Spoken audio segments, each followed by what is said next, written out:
Today we celebrate the feast of St. James, and of all the apostles, he is the first who was martyred in the early church, the first of the apostles to be martyred.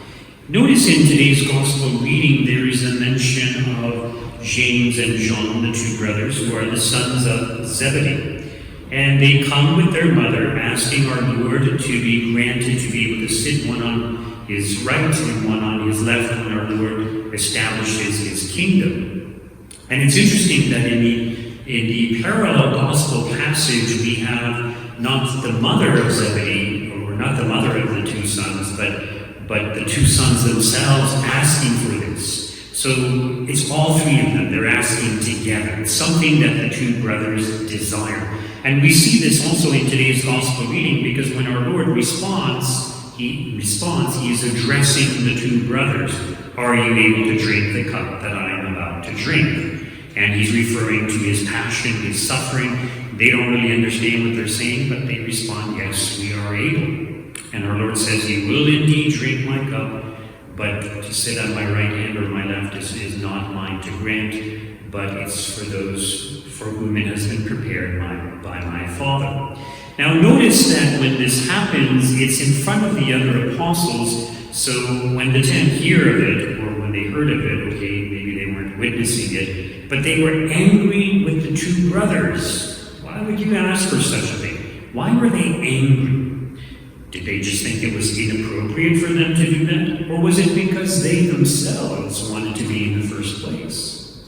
It seems that it's the latter, that they themselves possibly wanted to be above the others. They themselves wanted to be on the right hand or the left hand of our Lord. And what's interesting is that even though the apostles are angry, even if it's for a good cause, if they think that it was inappropriate for the two brothers to ask, what's interesting is that our Lord is not angry. He does not rebuke the two brothers for asking to sit one on his right and one on his left.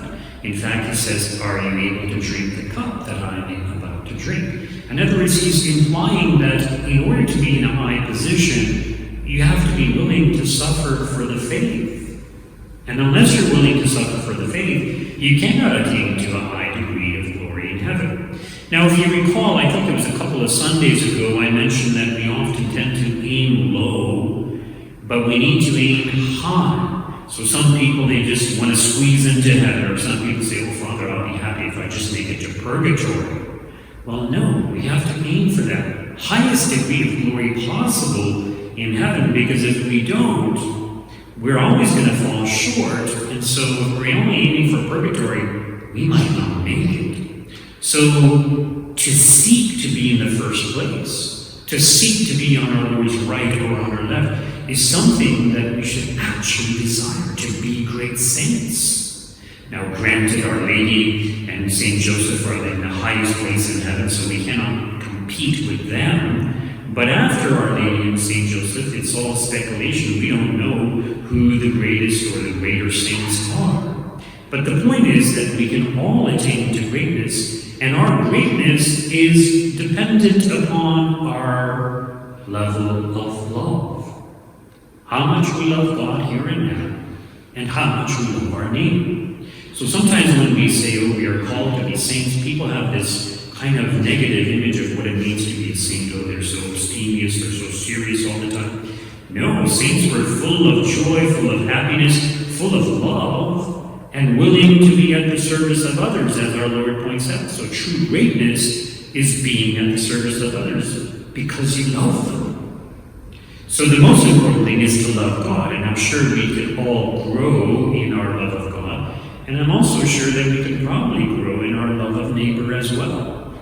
So if we make the effort to do this, and if we ask God to help us to grow in love, He will help us, and we will make progress, and that will be extremely beneficial for us, even for the here and now, not just for eternity. So let us strive for greatness. Let us imitate St. James and St. John in their desire to be in the highest place possible in the kingdom of Christ. And even though we aim high, as I mentioned, we will always fall short of what we aim for.